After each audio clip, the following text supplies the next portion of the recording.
Years ago, when my husband, Aaron Miller, forced me to divorce him because his beloved white moonlight, the woman he had always longed for, Lily Parker, was pregnant and desperate to marry him.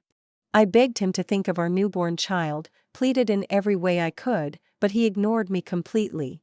I even told him that the baby growing inside Lily wasn't his. Furious, she lunged at me, and in the struggle, she miscarried and bled to death. 15 days later, my daughter and I were run over by a truck. Aaron immediately signed the papers refusing emergency treatment.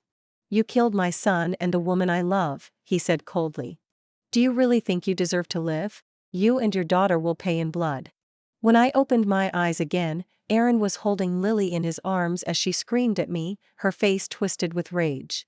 She shouted for me to stop having delusional thoughts and to stop clinging to Aaron.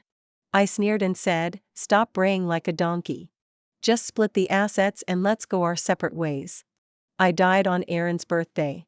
That day, I carried a birthday cake I had bought for him, and my daughter held a gift she had chosen herself for her dad.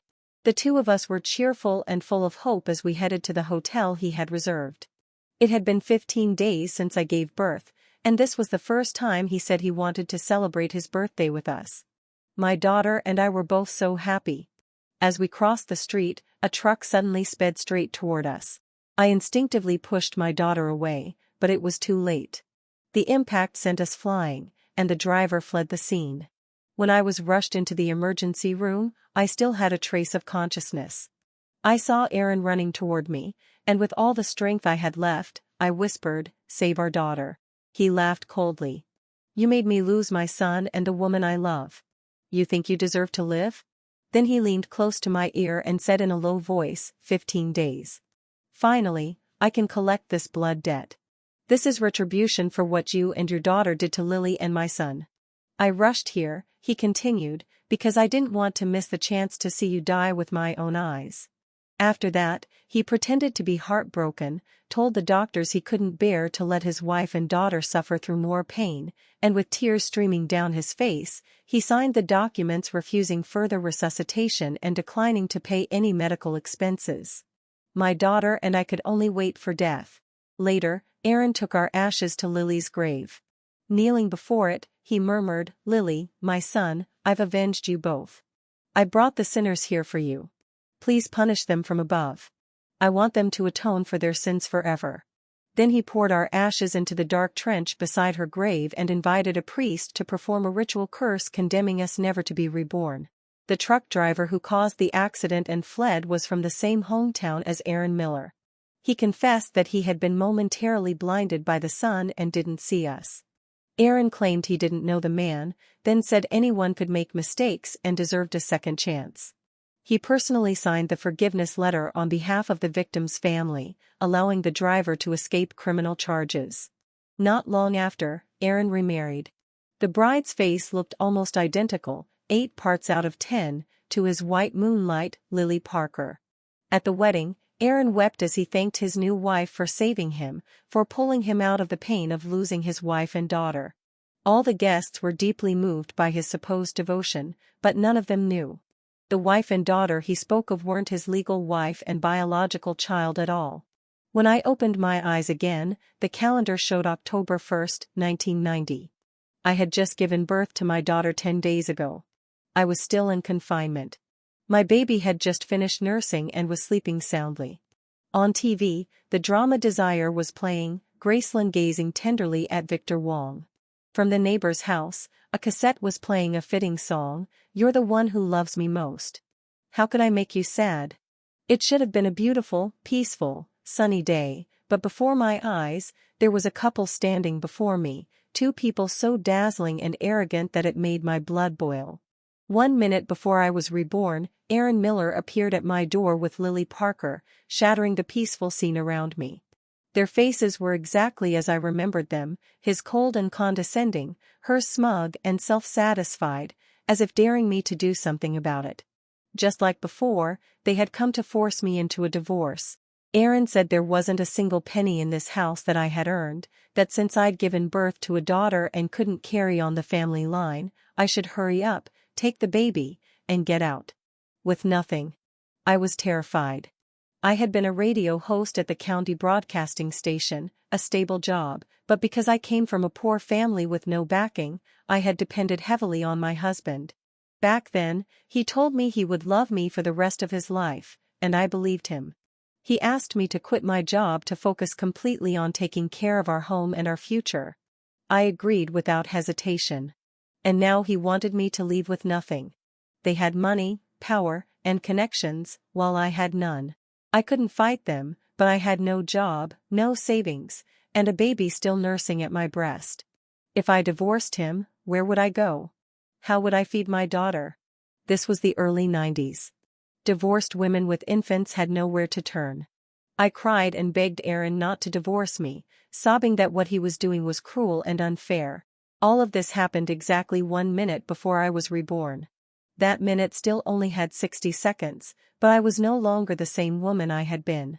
Aaron sneered at me, calling me a wild boar, saying I wasn't even as good as a pheasant, but still dreamed of becoming a phoenix. He told me to get out immediately and make room for his new love. Lily rubbed her belly with a proud smile, her syrupy voice dripping with mockery. He doesn't love you anymore. Why are you still clinging to him?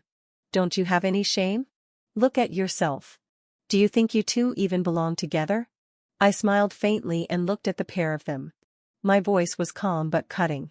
You're right. We don't belong together. But Aaron Miller and Lily Parker, now that's a perfect match. A cheating husband and his mistress, two of a kind made for each other. Aaron froze for a few seconds before realizing what I had said. His face twisted with fury. How dare you talk to me like that? You must have a death wish. If this had been before, when I depended on him to survive, I never would have dared to talk back. But now, I had been reborn, carrying the hatred of both myself and my daughter. All I wanted was revenge. I looked him straight in the eye and said evenly, people like you, without shame or conscience, still get to live comfortably. If a woman can sleep with another woman's husband and still show her face in public, then why shouldn't I want to live? Lily's voice rose sharply. Who are you calling shameless? Say that again if you dare. You're the shameless one, clinging to a man who doesn't love you anymore. I chuckled. Funny, I didn't say anyone's name, didn't even point a finger, yet you're the one who jumped up first. Guess that means you know exactly who's shameless here. You dare to talk about being honorable? I added with a sneer. Fine. Let me make things truly honorable for the two of you. They thought I was joking, convinced they had me under control. Then I turned toward the open window and shouted at the top of my lungs, everyone, come take a look.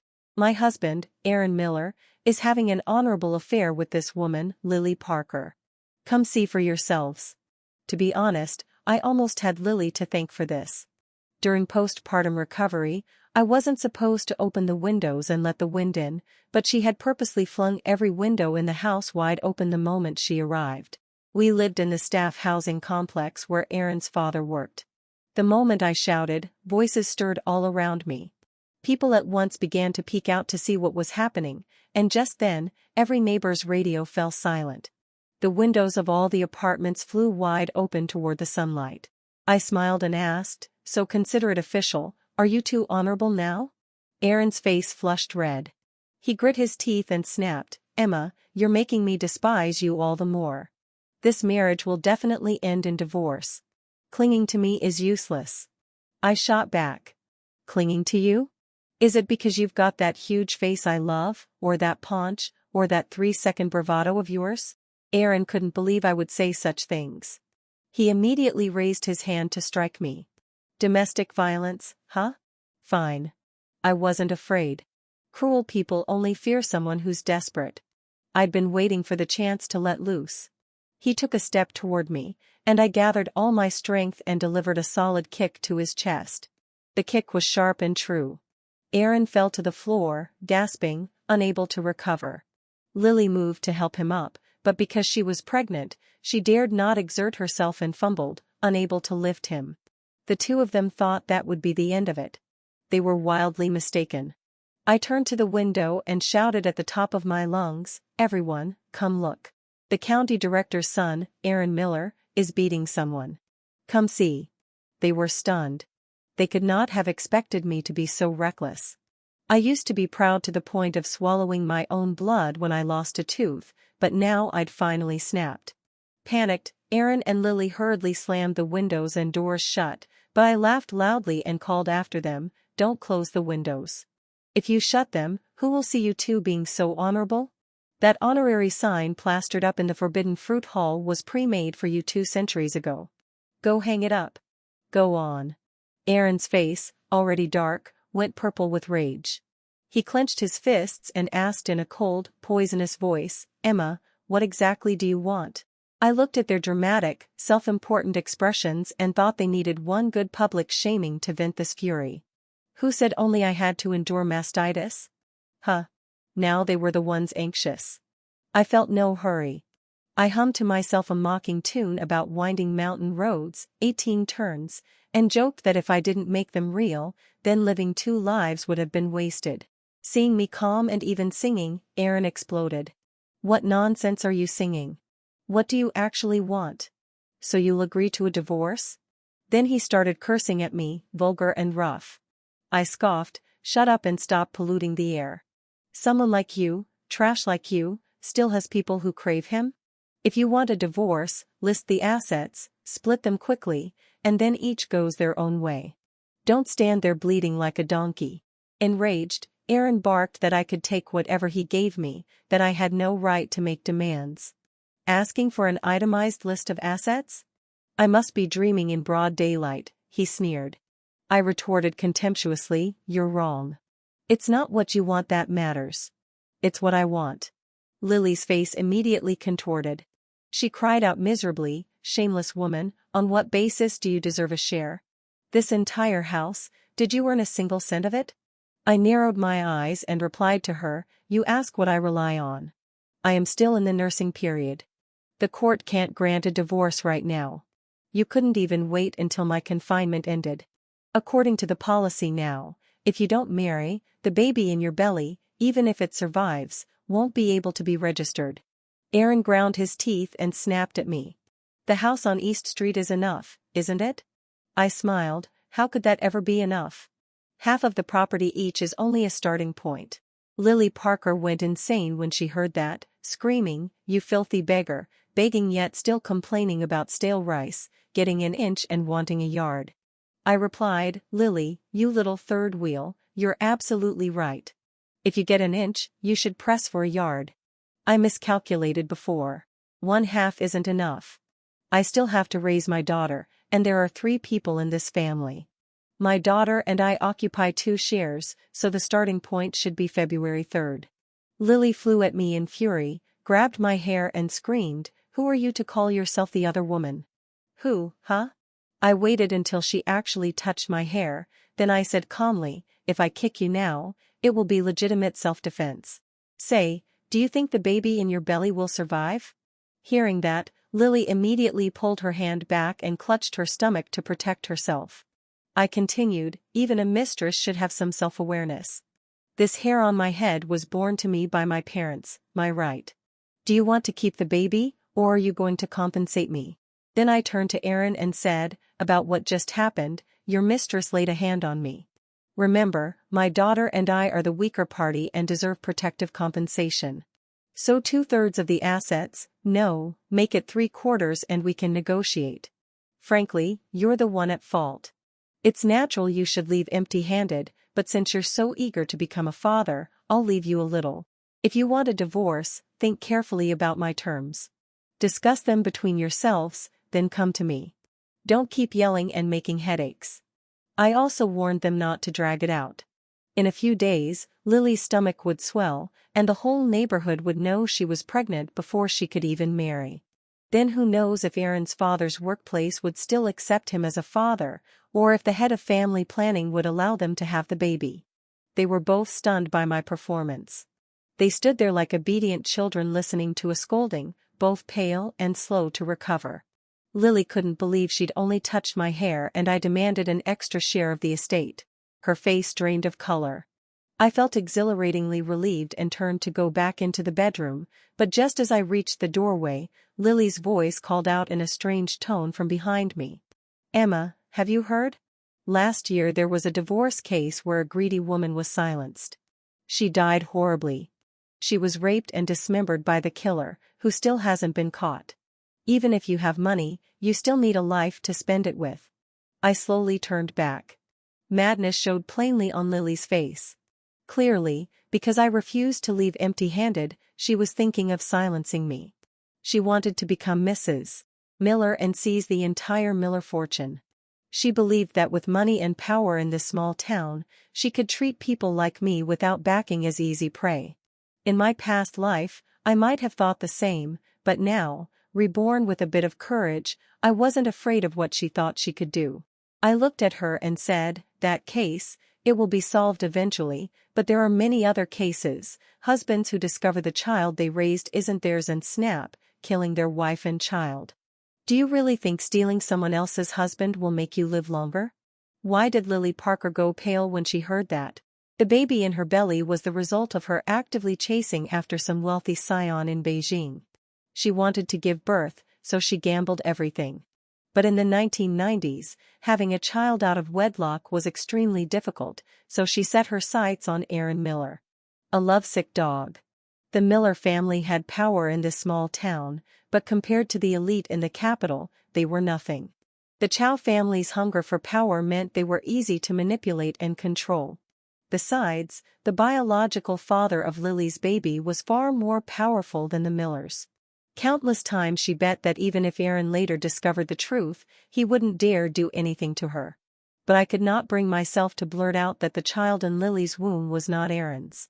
I worried that if Aaron confirmed everything, he might choose not to divorce me after all. I had already mapped out a happy life for myself and my daughter after a divorce. I had lived 15 years more than they did and survived the turbulent 1990s, so I understood the country's future policies and how to make my life valuable. Those 15 years were golden. I absolutely could not be tied down by that lovesick dog, Aaron Miller. Lily had no idea that the hardest person to control in her plan would be me. She never imagined I knew the origin of the baby in her belly. She thought she'd hidden it thoroughly, but when she made a long-distance call, the person who answered was my close friend. In my previous life, when I learned of this, I told Aaron, the man desperate for a son, and out of anger she lunged at me, slipped, miscarried, and died. No one could prove whose child that baby was. Instead, it made Aaron believe I had harmed Lily, leading to her death. In this life, I didn't intend to expose it. I trusted that one day the truth would reveal itself. I would let that baby be born and become undeniable proof so Aaron, the man who once despised daughters, could taste what it was like to wear a monumental cuckold's horn and suffer the humiliation. I saw the cruelty on Lily's face and smiled, warning her lightly, "So you're planning to silence me? Let me remind you, you're not the only person who knows this. Guess how I found out? Can you investigate that? I advise you to conserve your energy and stop scheming in the shadows. Be careful that you don't lose your life before you've even caught a tiger." Lily understood immediately that I was hinting at having people behind me. If she dared to act, I would have someone spread the news. She could not afford not to believe me, so at last she began to be afraid. As for that foolish Aaron Miller, he still didn't understand what Lily and I were talking about. His head was filled only with Lily and the unborn son. His brain could hold the Pacific Ocean. He still relied on his former authority to try to suppress me as before, but I had no interest in wasting time on someone like him. The whole room felt icy. I turned to Aaron and said, "Call your mother here to help with my confinement. Take good care of me so I recover. Maybe after my confinement, I'll have the strength to go through with the divorce. But if anyone prevents me from having a proper confinement, don't blame me if they never get to enjoy one again." Aaron shouted, "You filthy woman, do you want to fly to heaven? Make my mother serve you? In your dreams. Eat dirt. You're ill-mannered. Your brain's worse than Lily's. Think carefully before you open your mouth. Lily, do you think my demands are too much? Or your mother can come during the confinement. Either way is fine with me. I'm not picky," I said with a faint smile. "Just make sure I eat well, drink enough, and stay healthy. As long as I'm taken care of, we'll be fine." In my previous life, I had been tormented miserably during my confinement period. My body weakened, and I spent the following years in constant pain and sickness. This time, both my daughter and I would live bright, successful lives. I would never again let my health be destroyed. Lily Parker's face flushed red as she gritted her teeth. You'd better remember what you said today. Once your confinement is over, you're divorcing him immediately. I smiled sweetly. Lily, you really do know what's good for you. As long as you two follow my conditions, we'll file for divorce right after my confinement ends. Think carefully about all the reasonable terms I mentioned and stop coming here to disturb my rest. After all, I'm in no hurry. I can wait. Given that I'm the victim here, I'm already being remarkably generous, don't you think? Aaron Miller started to speak, but Lily stopped him. It's only 20 days, she said under her breath. Don't argue with her. Don't ruin our plans. The two of them stood stiffly, lifted their heads, and turned to leave. Not long after Aaron left, my mother-in-law finally appeared. My daughter and I were sleeping soundly when a loud banging on the door startled me awake. I turned over, planning to rest a bit longer, when the bedroom door suddenly burst open. This old woman valued men over women even more than her son did. Her face was dark and twisted with anger as she charged into the room like she was ready to pick a fight. In my previous life, after Lily's death, Aaron had treated me with cold violence, ignoring me completely. But his mother, that wicked old hag, had been much worse. She hadn't nourished or cared for me. Instead, she forced me to serve the entire household, cooking, cleaning, doing laundry, while I was still recovering. Whenever she wasn't pleased, she screamed and insulted me, sometimes even refused to let me eat. Because of that, I couldn't produce milk for my baby. She mocked me for being useless. When I asked for money to buy formula, she refused, even though their family was one of the wealthiest in town. They had plenty of money to spare, yet she wouldn't spend a dime on her own granddaughter. She's just a girl, she'd said. Rice water is good enough for her. When I told her the baby wouldn't get enough nutrients, she sneered, that's because she was born to the wrong mother, an unworthy one. Back then, I had no means to support myself. For my daughter's sake, I endured the humiliation in silence, swallowing bitterness day after day. There were countless times I thought of ending my life, but I couldn't bear to leave my child behind. Once, I even considered dying together with her. But when she looked up at me and smiled, her tiny head wobbling, I woke up from my despair. Now, a sharp gust of cold wind swept into the room as the door slammed open. I sat up and looked at the old woman, waiting to see what she wanted. She pointed a finger at me, her tone commanding like a superior scolding an underling. I heard you specifically demanded that I come take care of your confinement. What about your own mother? Is she dead? I smiled coldly. Didn't you yourself, Mrs. Miller, once say my mother was a rude, low-class woman who'd never be allowed to set foot in your home, even if she died trying? And besides, I never specifically said it had to be you. Don't flatter yourself. You're not that important. I said it could be you or Lily's mother. I suppose your son didn't want Lily's poor mother to suffer, so he sent you instead. Her face went pale with fury. You gave birth to a useless daughter, and now you expect me to serve you? What have you ever done to deserve that? She dared to call my daughter useless? That I could not let slide. I glared at her, my voice cold and firm. I'm in confinement right now, and anyone who offends me during this time, I'll remember for the rest of my life. If you don't want to help, then leave right now before you regret it. Don't just take up space and do nothing, but don't send someone who can actually work away, I said. I'll have Lily's mother come instead. She's younger than you and prettier, and my daughter will see her face growing up. That'll be good for her looks later. If you don't want to help, leave now. If my child asks later, I'll tell her her maternal grandmother died long ago. Aaron's mother, Margaret Miller, stared at me with eyes almost popping out, unable to understand why I had suddenly become so unreasonable. She'd forgotten the old saying, women are weak, but mothers become strong. I was fighting for my daughter's right to live. What was her cruelty to me compared to that? I had already died once. I wasn't afraid of her. Seeing her still planted in the doorway, I turned away, pretending I wanted more sleep, and said, Quick, stew the chicken now. I'm hungry. Make the chicken tender, add eggs and millet porridge with red dates, brew the lactation tea early. Because your son dragged his mistress here and upset me, I've lost my milk. If anyone lets my beloved daughter go hungry, don't expect me to have the energy to get a divorce. The old woman's face flushed with rage and tears sprang to her eyes. I teased her on purpose. She didn't need to be so moved. Doing a little good for her granddaughter was meritorious. Maybe she'd live another 2 years for it. Her features twitched with fury as she stomped off to stew the chicken.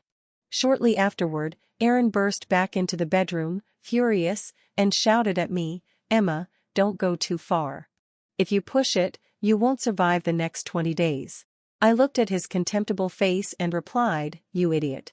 Do you think I'm threatening you? Even Lily knows I have backup plans. You still don't get it. Your brain is only good for growing a shell." I had given birth to a daughter. It was a mercy to these two that I was being reasonable. He stayed planted at the door, trying to act domineering, so I grabbed the bedside alarm clock, left there by his mother because she complained I slept through mornings, and hurled it straight at him. He didn't dodge in time. Blood streamed from his forehead as the clock hit the floor and the alarm began to scream, deafening in its peal.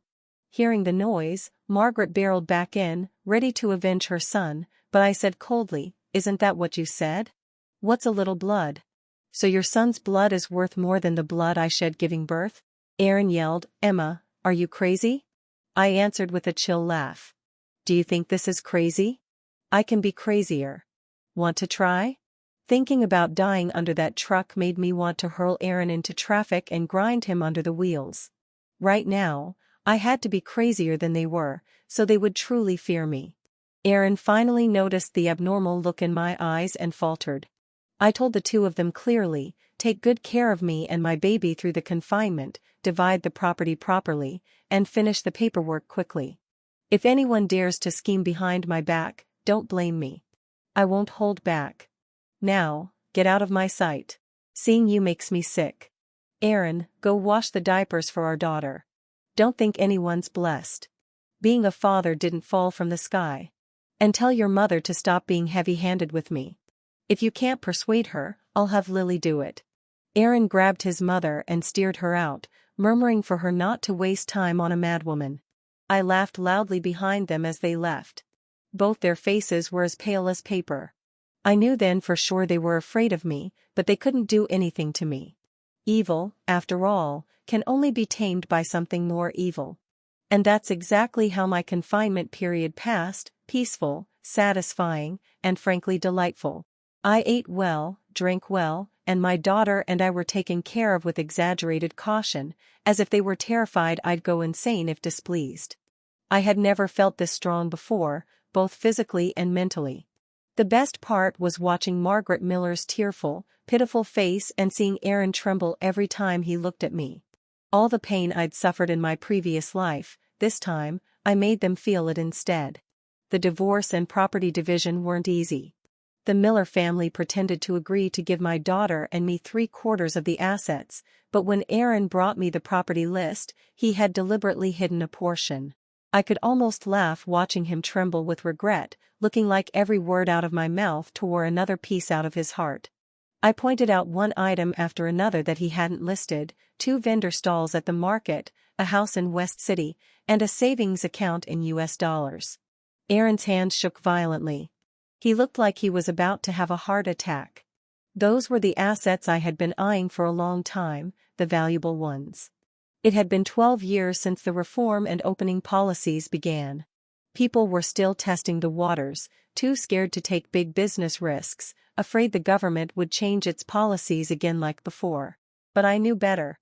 2 years later, the slogan "Develop the Market Economy" would be introduced, and the reforms would expand further. Foreign trade, especially, would become the new gold mine. Having US dollars to invest would be a huge advantage. And that house in West City, though a bit far from the center now, would in 5 years become part of the busiest commercial district in the city. As for those 2 market stalls, they sat on prime wholesale ground, space so valuable it couldn't be bought even with money. The Miller family tried everything: threats, bribes, emotional manipulation, even false kindness, all to force me into surrender. They argued that those assets weren't Aaron's earnings, but the result of his parents' hard work. Really? I asked with a smirk. If those assets aren't Aaron's, then the question isn't who gets what. It's who the authorities will investigate first. That shut them up quickly. Then they tried playing the sympathy card, saying that the part of the property they wanted to keep was for my daughter's sake. I nearly laughed out loud. They were uncomfortable, and so was I, but I was also eager to end this marriage. I had already planned everything. That winter, I would leave for Beijing to start a new life. The end of 1999 would be a golden opportunity one couldn't afford to miss. During the third negotiation, I quietly set things up. The night before, our neighbor, Mrs. Wang, came over to gossip with Margaret. She mentioned that in her village there'd been a woman who married into the city. When her husband got a new lover, he demanded a divorce. At first, he agreed to give her a share of the property, but later, he found a way to take it all back. Margaret immediately asked, excited, how did he manage that? Mrs. Wang replied, it was easy. The man had some connections. Just a low-level team leader, but he had pull. The woman opened a small store, and he had it sealed off. Accused her of tax evasion, threatened to have her arrested. She got scared and handed over everything. A greedy woman like that needed to be taught a lesson. At first, everyone called the man heartless for dumping his wife for another woman.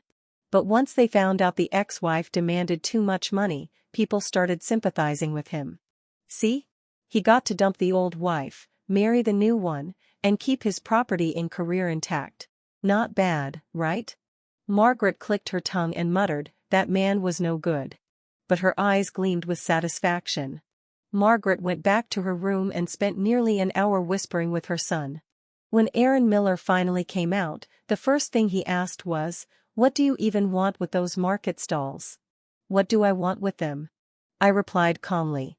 Obviously, to do business. Or do you think my daughter and I can live on fresh air? By the third round of negotiations, the entire Miller family had clearly prepared for a final showdown. They took turns giving emotional, persuasive speeches, each more dramatic than the last, while I sat there serenely, listening without the slightest flicker of reaction. No matter what they said, sweet or threatening, I neither softened nor faltered. Then, right in the middle of it, our neighbor, Mrs. Wang, shouted cheerfully from the courtyard, "Hey, Lily. You look like you've put on some weight." Lily Parker, who I had deliberately invited to attend the negotiation, froze. The timing couldn't have been better. Mrs. Wang, loud as ever, went on to compliment her, saying she looked healthier and full of luck. The entire Miller family turned pale with fright. They still hadn't dared to let anyone know Lily was pregnant. I stood by the window and called out with feigned surprise, "That's true. Lily does look fuller these days. But you've always been so careful about your figure. How could you let yourself gain so much weight? What a pity about that slender waist you used to have." Aaron rushed over and yanked me away from the window before I could say more. In the end, the assets were divided exactly as I wanted. When I finally moved out, no one from the Miller family came to see me off. Only Mrs. Wang did.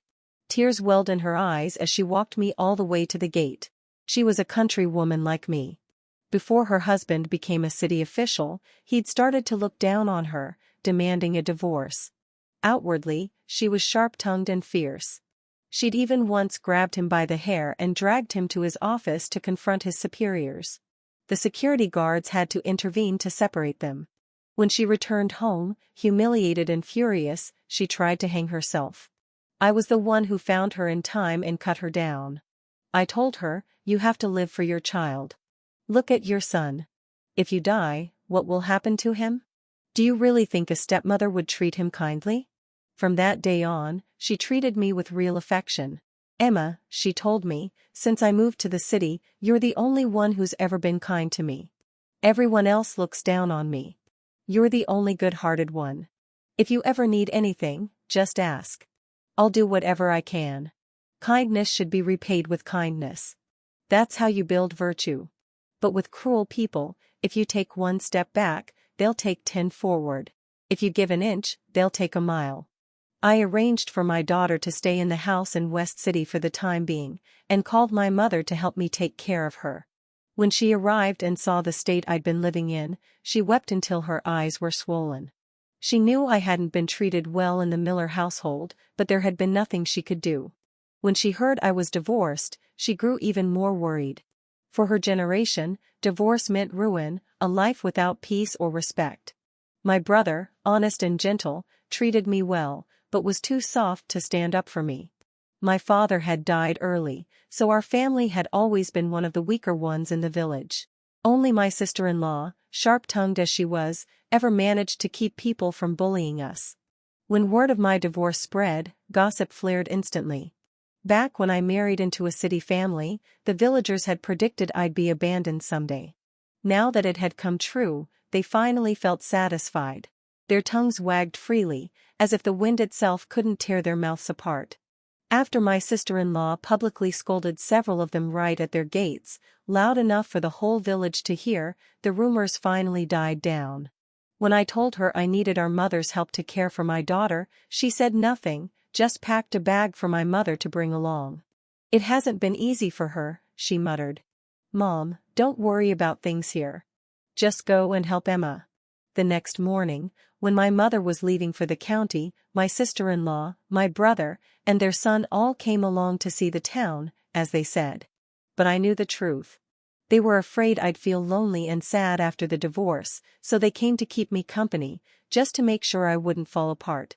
Having a little company around made me feel better, and seeing my spirits up, my sister-in-law muttered that worrying about me had been worth it. "It's harvest season. Go home first. Who wants to work fields in the dead of winter? Staying in the city costs money and only adds pressure." My sister-in-law had always treated our family well, even if her tongue was sharp.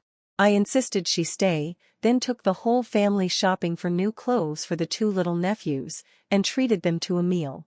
While we were eating, Aaron Miller showed up with Lily Parker. They'd already registered their marriage, so they acted bolder. Lily sneered, "Look at these country bumpkins.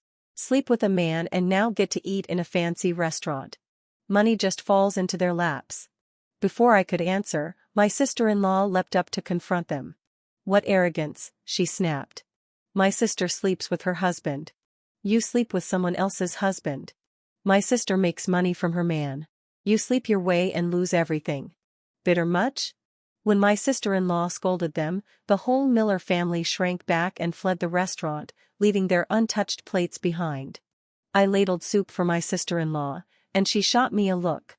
"How could you let trash like that bully you?" she hissed. I nodded and agreed. She was right. After the transfer of the properties was finalized, I took my mother up to the capital. The Millers thought I'd planned to stay in the county to do business, and kept looking for opportunities to take advantage of me, not knowing I had already rented out all those assets. I signed 5-year lease contracts, timed to coincide with the city's coming boom. By then, those properties would be cash cows. By the time they discovered what I'd done and tried to find me, I would be impossible to trace. Credit where it's due. Aaron may be foolish in love, but he wasn't stupid in business. The share of property I was given was enough for me to live comfortably in the capital for a while, but I had bigger goals. If I'd been granted a second life, I intended to live it to the fullest. I wouldn't let my daughter remember me only as the woman who wanted a divorce. Thanks to connections I'd learned about in my previous life, I'd collected a lot of outside information. Beijing was the capital and the trendsetter, and everything that moved there was watched closely. If I wanted to make something of myself, Beijing was the best choice. Once I arrived in Beijing, I rented a house just outside Jiangwoman, and took a stall on Tushan Street as my first step. I needed to build relationships in foreign trade. After the reform and opening, foreign trade would be one of the biggest engines of growth. With the right channels and timing, making money would be easy.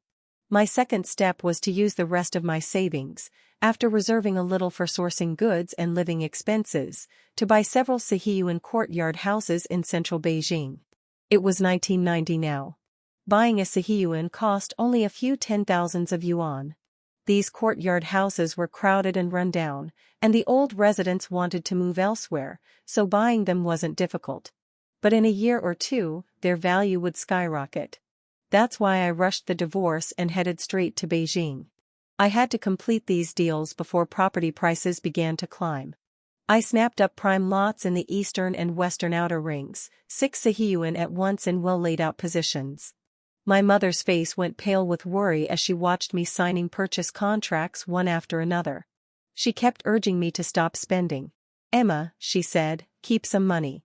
Don't buy any more of those rundown courtyard houses. You only need one place to live.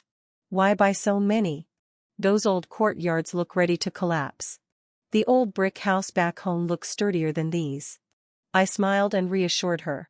"Don't worry, Mom. I know exactly what I'm doing. The location of these houses can't be compared to anywhere else. Their value will skyrocket faster than anyone imagines, and it won't stop." By the following summer, I had mastered the business scene around Tushan Street. Silk clothing and embroidered accessories made from premium silkworm threads were in high demand. Foreigners loved them, and Chinese customers adored them, too. I thought of Mrs. Wang, my old neighbor, whose hometown was famous for silkworm farming and exquisite embroidery. Her region produced top-grade silk and was known for its wu embroidery, so detailed that flowers, birds, fish, and insects looked almost alive. But the market in our small town was still undeveloped, its name barely known outside the region. I decided to use that connection to build a brand, something that could earn money and also promote the beauty of traditional Chinese craftsmanship. Around that time, my mother began to miss home, so we returned to the city together. When my brother saw us, he just smiled sheepishly and said, "Emma, seeing you like this makes me so happy. Now I don't have to worry anymore." My sister-in-law, busy cooking up a table full of dishes, muttered as she worked, "I thought you were too soft to survive life on your own. Turns out all that worrying was a waste. Sit down and eat." My 2 little nephews were overjoyed to see their grandmother and me again. When they saw my daughter, rosy-cheeked and adorable, they wanted to pinch her cheeks, but didn't dare touch her. Finally, they shouted, "Mom, have another baby, one just like her." My sister-in-law scolded them, "You two do nothing but eat and make trouble. You think I still have the strength to give you another sister?" Though she always sounded rough, she was incredibly gentle when holding my daughter. The tiger head shoes and little embroidered hat she made for her were exquisitely crafted. She even dressed my daughter to look like one of those chubby babies holding a carp in New Year paintings. I installed a landline at her house so we could stay in touch easily and bought my brother and sister-in-law each a BB pager. The entire village turned green with envy. My sister-in-law made a point of strutting from one end of the village to the other with her pager, showing it off proudly, finally making up for years of being looked down on. When a nosy villager sneered, "What's there to brag about? It's just because your sister married into the city." My sister-in-law shot back, "So what if I'm proud? If you've got the ability, have your sister buy you one, too." Later, I went to find Mrs. Wang to talk about a business partnership. She was still hesitant. "Our county isn't exactly a major city," she said. "It's just a small town." I told her, "We're only doing a trial collaboration. Your side just provides the labor. I'll take the financial risk. Even if people start calling us capitalists and coming after someone, they'll come for me, not you. You'll just be a worker." Mrs. Wang's eyes filled with worry. "Emma, it's not that I'm trying to avoid responsibility. I'm just afraid you might get dragged down with us." I smiled. "Sister, the world outside has already changed beyond recognition. This little county will change soon, too. Why spend a lifetime relying on a man who doesn't love you? It's better to take a chance and build something for yourself. What's the real risk here, anyway?" Mrs. Wang had always been a straightforward, capable woman, known in the village for her fairness and temper. But after years of being mistreated by her husband in the city, she lost her spark. Hearing my words seemed to rekindle something in her. "You're right, Emma," she said, her voice firm again. "We only get one life to live. Why let that bastard pull your strings any longer?" I said to Mrs. Wang, "Listen to me. Let's do this together. All I need from you is to keep the quality perfect. I want premium goods, the best silk, the finest thread, and embroidery so beautiful it takes your breath away. She nodded firmly. Don't worry, Emma. If I've promised, I'll deliver. I'll make sure every piece is top quality. 2 years passed, and my business on 2 Shawn Street flourished beyond my wildest dreams. Our embroidered silk products became famous far and wide. Everyone praised them, and no matter how much I stocked, everything sold out instantly. I hired professional managers to oversee operations and handle foreign trade. The courtyard houses I'd bought were gradually renovated, and I brought in reputable real estate agents to manage them. I only needed to check the financial reports and decide on major strategies. I wasn't greedy, nor did I rush into expanding. I wanted more time with my daughter. Growing up without a father, she needed extra love, and I was determined to give her more than enough to fill that void. I invited my brother and sister-in-law to move to Beijing. I wanted my nephews to study in a better environment, and my brother and his wife were hard-working people.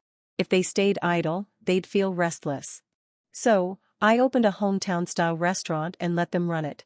My sister-in-law was a brilliant cook and even trained 5 apprentices who could rival graduates from the top culinary schools. My brother, honest and sincere, was loved by every customer who walked through the door. The restaurant wasn't the biggest in the city, but it was thriving. As for Mrs. Wang back in the county, her reputation was growing, too. At first, her husband had felt embarrassed that she was running a business, said it made him look bad. But the moment she threw her new brick-sized cell phone on the table in front of him, he shut his mouth for good. I asked her, now that you're financially independent, are you really going to stay with that man? She sighed. He's not good to me, but he loves our son dearly, and my boy loves his father, too.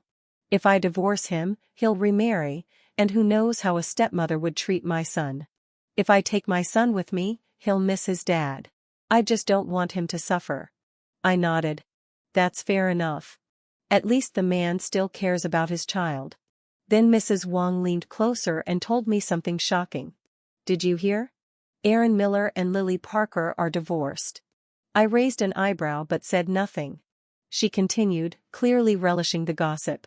When Lily gave birth to her son, the Millers noticed right away the baby didn't look like either of them, especially those ears, pointed, sticking out like wings. Aaron took one look and realized they were identical to Lily's old boyfriends. He didn't even need a DNA test, just a simple blood test was enough. Both parents were type A and O, but the child was type B. It was undeniable. Lily hadn't seemed to care. Divorce? Fine. She'd only married Aaron to have a child, anyway. Afterward, she planned to head to Beijing to find that rich young man again, hoping to use the baby to trap him for good. But then, something happened.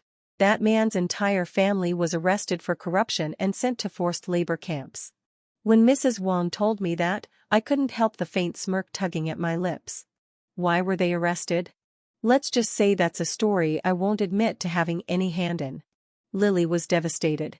She didn't dare admit who the baby's real father was and couldn't stand the gossip that followed her everywhere. Living every day in fear, she eventually fell into severe postpartum depression. Not long after, she jumped from a building, ending her own life and leaving the baby behind to be raised by her elderly parents. As for Aaron Miller, after the scandal, he drowned himself in alcohol day and night. Once drunk, he confessed to Mrs. Wang that he regretted everything. Emma was a good woman, he said. I should never have betrayed her. But regret came too late. One night, driving drunk, he got into a serious accident and ended up paralyzed from the waist down, just like he once said to me when we divorced, aside from our daughter, you'll never have anything left. Now it seemed he was the one left with nothing at all. He truly had no heir left. His parents spent everything they had traveling from hospital to hospital, desperate to cure him, but nothing worked. The once proud Millers had been reduced to 2 weary, gray-haired elders pushing their paralyzed son in a wheelchair, faces drawn with despair. They feared what would become of him after they were gone. Eventually, they tried to contact me, but by then, I was no longer the woman they once knew. I had become a quiet but well-known investor in Beijing, the kind of person you couldn't just meet by asking. 15 years after our divorce, I often thought back to my previous life, to that night when my daughter and I died so tragically. The memory of my bones shattering beneath the truck's wheels still felt vivid, like a scar that never faded. I had never dared to forget it. Every time I looked at my daughter, I felt only gratitude that we were both still alive. I taught her to be independent, to love herself, and to never wait until it was too late to regret. Not everyone is granted the miracle of a second chance. In this life, I understood what truly mattered, to live with kindness and integrity. Now that I had wealth, my daughter and I devoted ourselves to charity work. Life had given me another chance, and I was determined to give some.